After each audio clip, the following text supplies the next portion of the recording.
Приветик, друзья!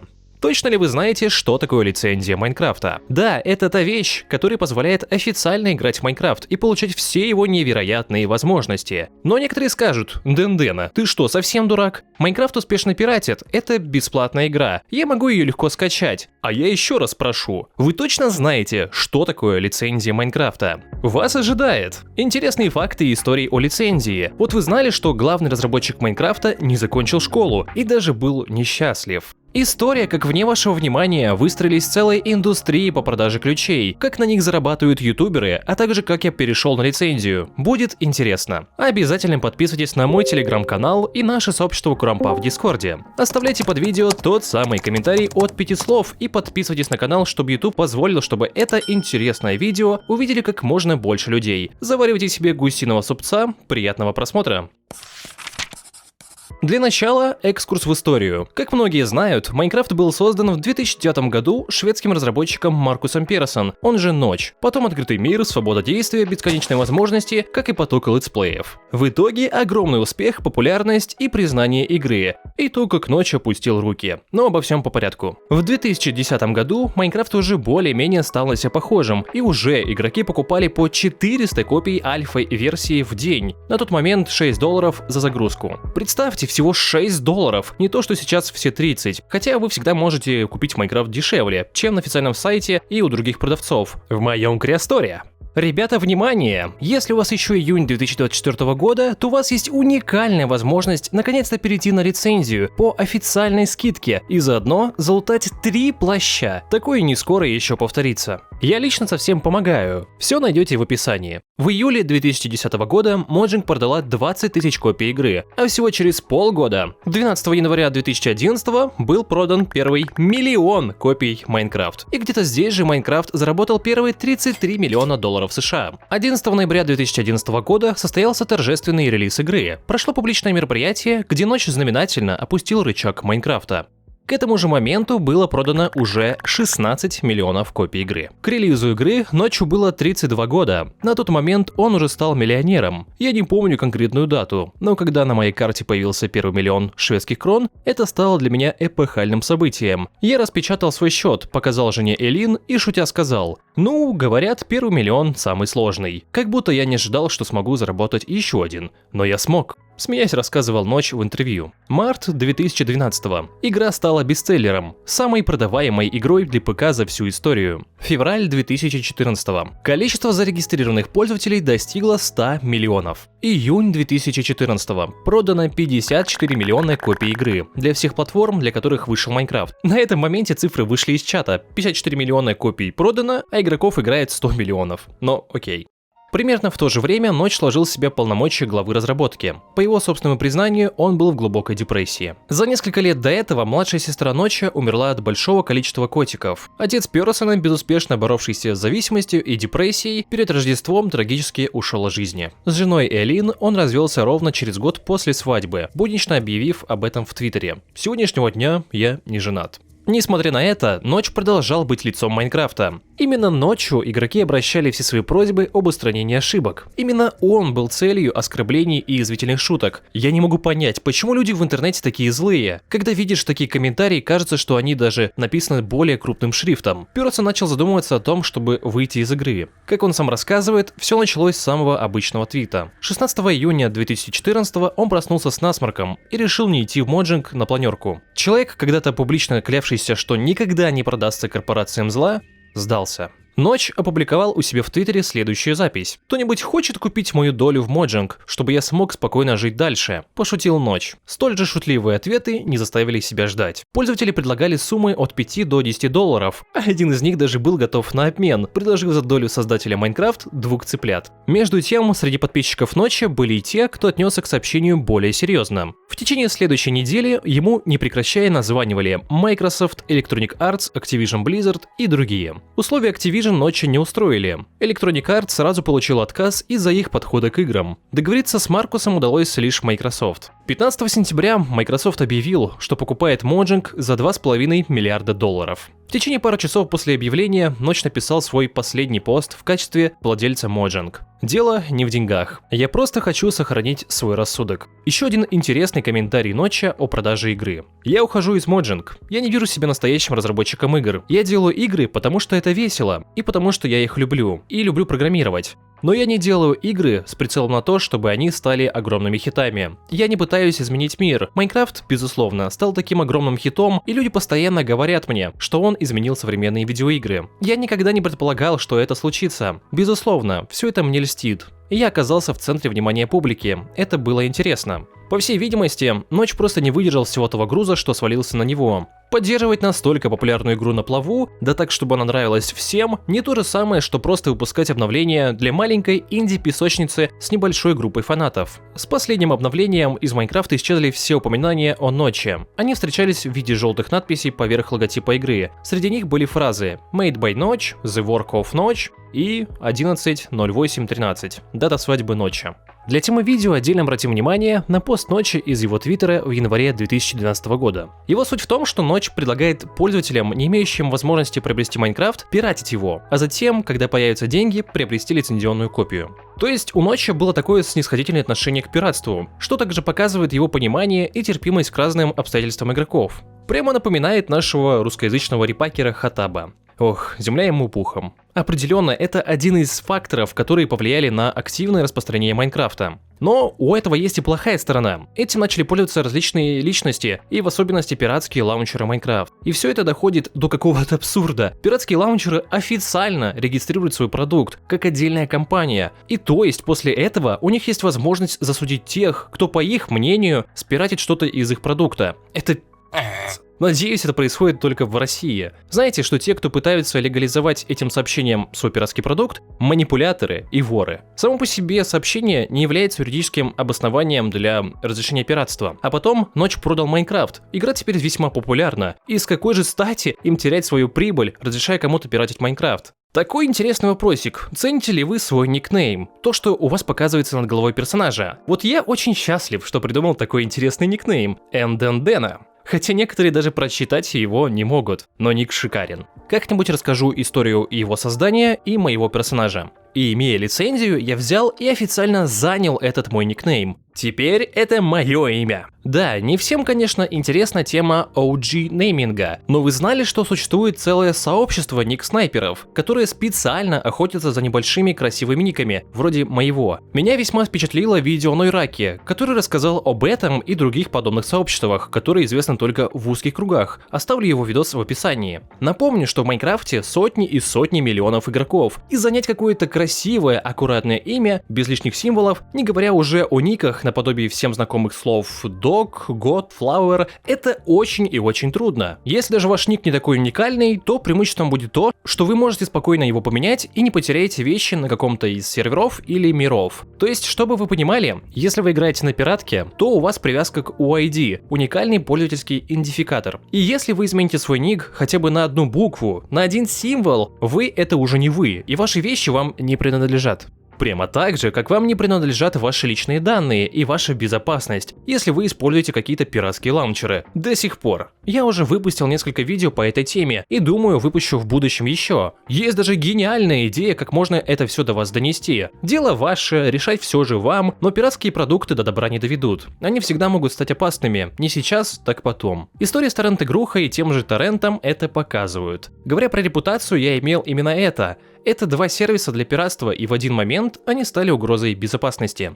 Так вот, имея лицензию, вы можете играть на официальном лаунчере. Хотя, честно говоря, это сомнительный плюс, так как сам лаунчер очень кривой, и регулярно прилетают обновления, которые что-то ломают в нем. Некоторые до него даже не доходят, у некоторых лаунчер не скачивается с Microsoft Store. Все дело в версии Windows, а может в чем-то другом. Решение: качайте старую версию лаунчера с официального сайта. Но официальный лаунчер на этом не заканчивается. Имея лицензию, у вас открывается доступ к действительно крутым лаунчерам Minecraft. И тут польза не только для ребят, которые занимаются теми же сборками. Это будет полезно всем, если смотреть на ту же производительность лаунчеров. Они потребляют меньше ресурсов компьютера и работают стабильнее и приятнее. В видео, которое уже есть на канале, я рассказывал о наиболее крутых лицензионных лаунчерах. Ссылка справа сверху, и причем все это легальные, некоторые некоммерческие лаунчеры, которые являются реально безопасными. В общем, если рассмотреть хотя бы один лаунчер из моего видео, то он мокрого места не оставит от вашего T-лаунчера, мои дорогие пираты. Красивый, быстрый, удобный, и здесь есть та же самая система установки модов и сборок, но здесь все с официальных ресурсов, Modlins и CurseForge. Если что, обычные пиратские лаунчеры и сайты просто перезаливают сборки и моды с этих крупнейших ресурсов, а их авторы сборок и модов нифига не получают. Как и нифига не получается, если вы пытаетесь сменить скин с пиратского лаунчера. Игроки других лаунчеров, а тем более игроки лицензий, ваш скин не увидят. Скины видят только игроки этой системы скинов.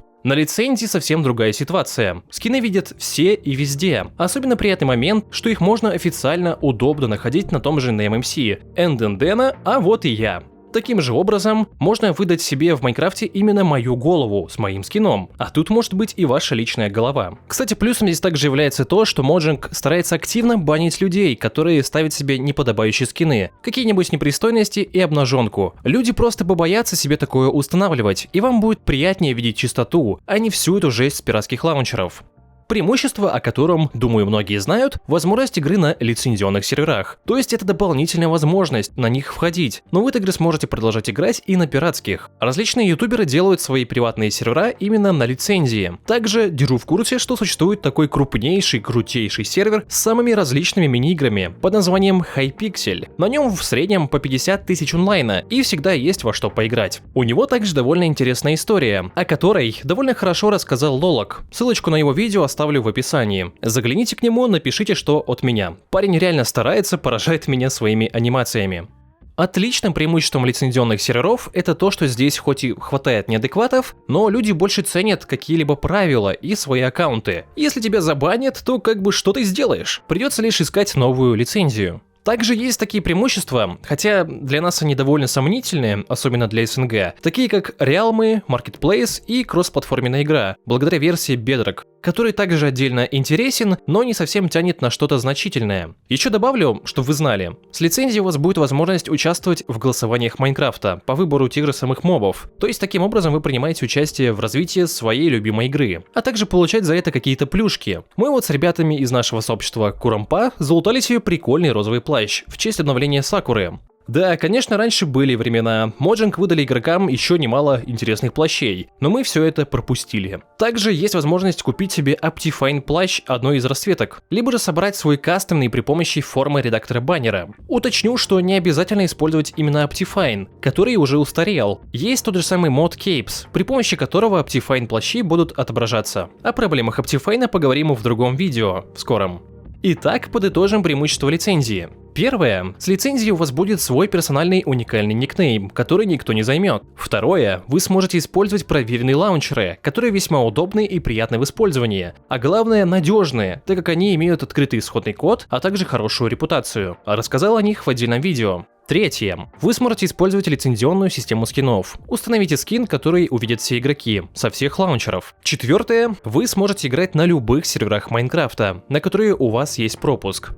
Да, конечно, преимуществ не так много. Здесь нет бесплатных плащей, HD-скинов, покемонов и бесплатных кейсов с донатом. Но я не знаю, кем нужно быть, чтобы все это оспаривать. Все эти 4 пункта — это уже железобетонное обоснование того, почему стоит купить лицензию. Это гарантия и уверенность, что вы сможете продолжать играть в Майнкрафт. Конечно, если не покупаете аккаунт, который у вас могут угнать. Об этом расскажу дальше. Это стоит того, тем более, если вы цените эту игру и проводите в ней немало времени. Покупка совершается всего один раз, и открываются такие возможности. Да, сейчас цены на Майнкрафт поднялись, но это все равно не такая уж большая сумма, чтобы просто взять и накопить на него. Тем более, по сравнению с нынешними играми, тот же Helldivers, который сейчас у многих на слуху, стоит он 5000 рублей. Вот тут как бы я не хотел, я точно не могу себе такое позволить. Притом понимая, что в скором он может устареть и выйдет что-то новое за такую же цену. А Майнкрафт будет жить еще очень долго. Он вечен?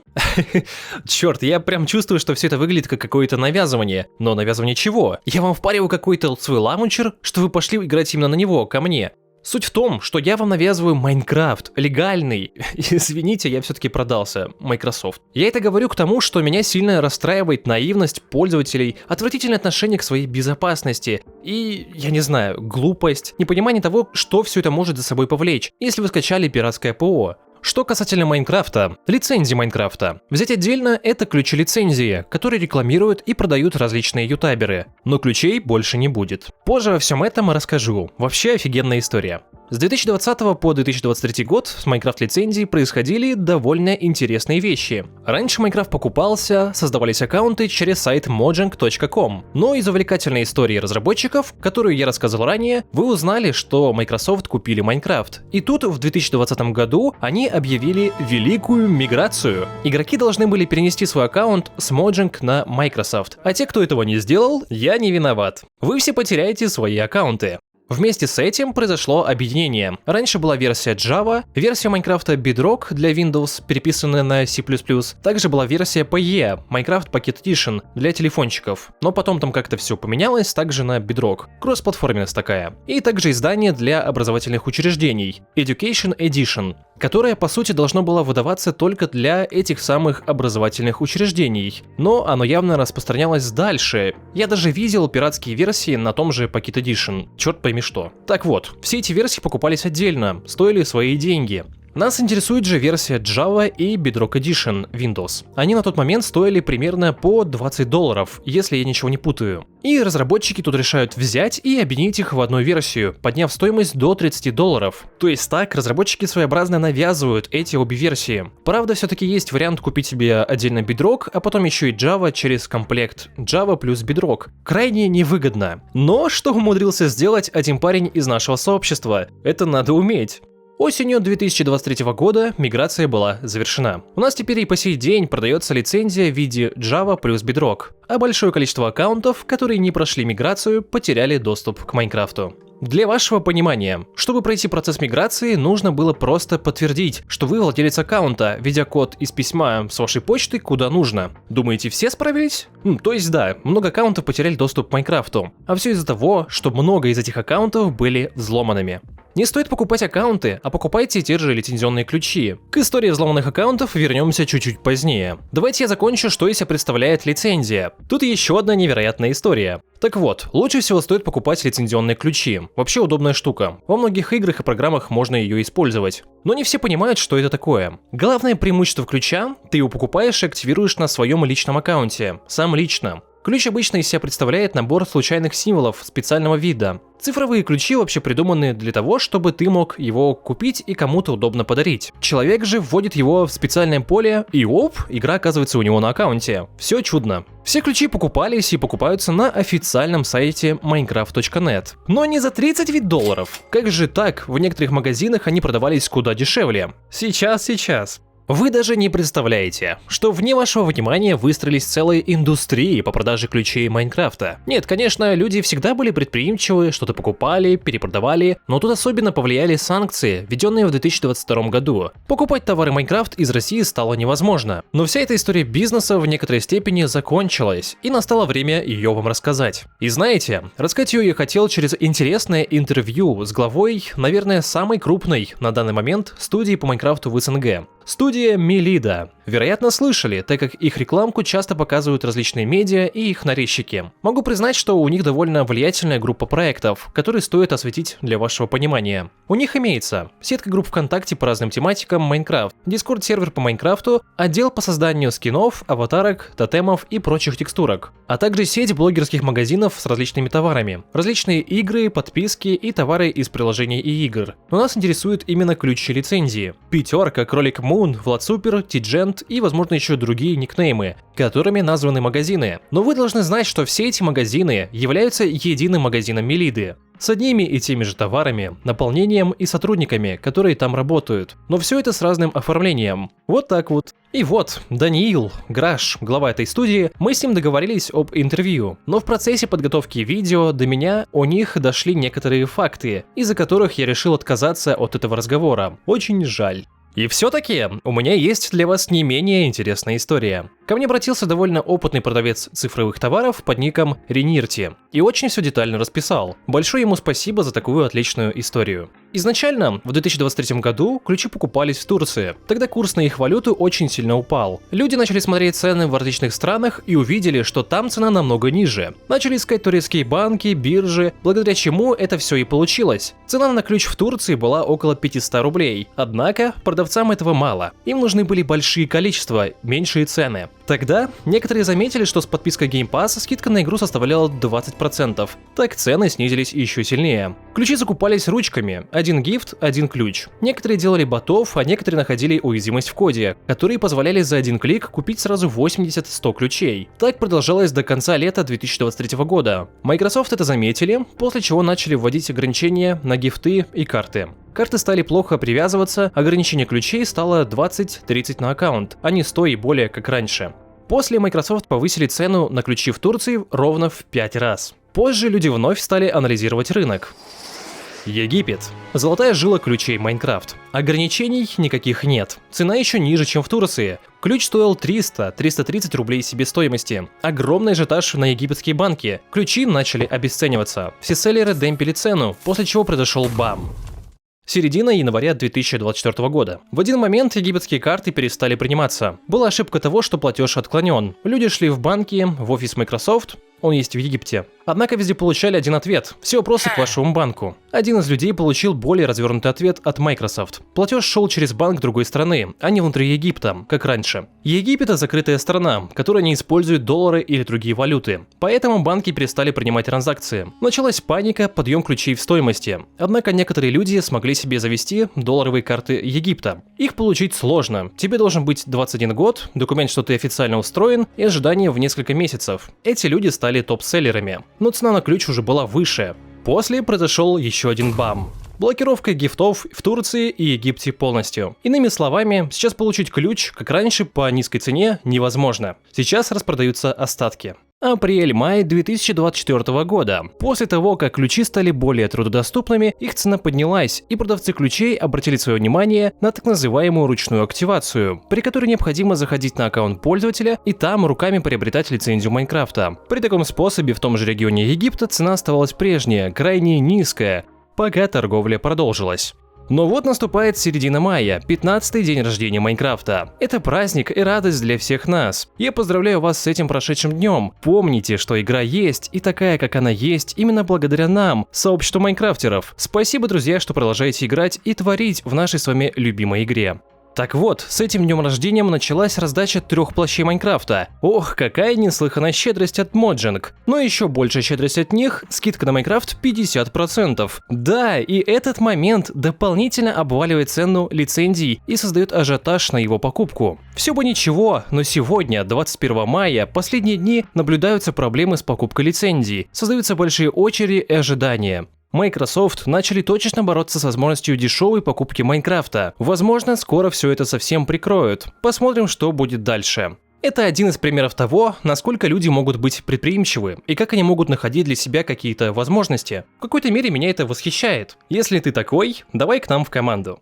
Что касается аккаунтов лицензии, почему их не стоит покупать? Тут много объяснять не нужно. Во-первых, сейчас они стоят много, что напрямую связано с миграцией. Цена на Java Bedrock выросла в 1,5 раза, а также кучу аккаунтов просто снесли, так как они не прошли миграцию. Я в прошлых видео поднимал тему того, что аккаунты продавали по 5 рублей. И до сих пор есть специальные сайты, они сейчас даже начали активно рекламиться. Стой, стой! Там конкретно сообщается, что аккаунты с брута или фишингом.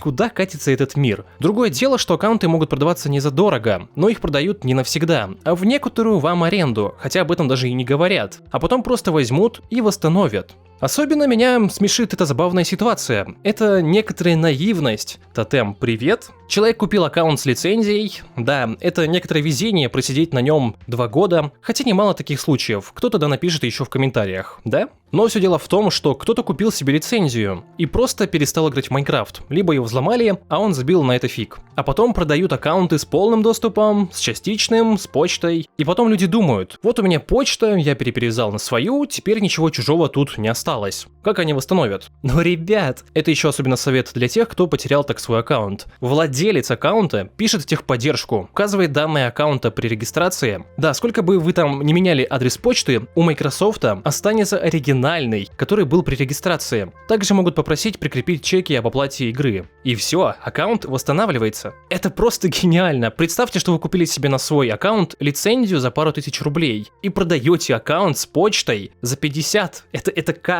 Если в схеме нет дебила, значит ты сам дебил.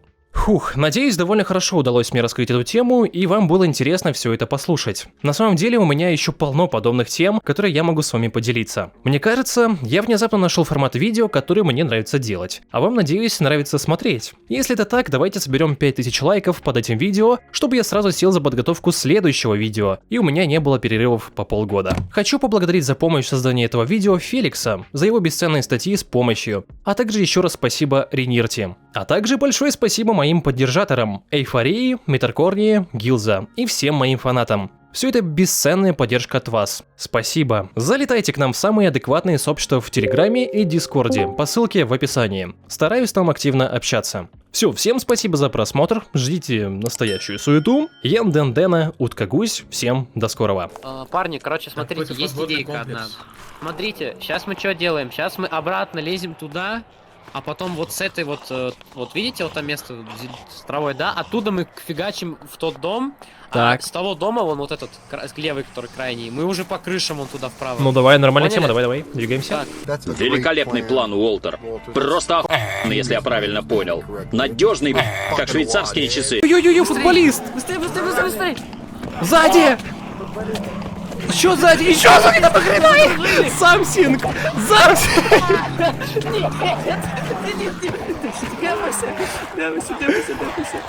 Тэпайся! У меня рука есть, рука есть, надо спавнер сломать. У меня тоже рука есть. Ты меня фигачишь, друг. Быстрей. Я ж покраснел весь. Покраснел весь. Что это? О, это что? Наверх, побежали отсюда. Он плюется. У меня лагает, капец, мне 20 кадров, друг. Куда на ступеньки Ноги сел? сломал, закрывай. Ой, оно лезет. Нечем. Оно смотрит на нас. Оно залез.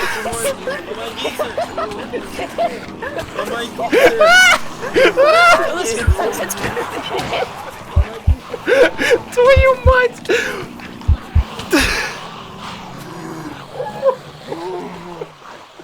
Еп, that message up, боже.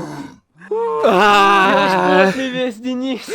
Я вспотел просто.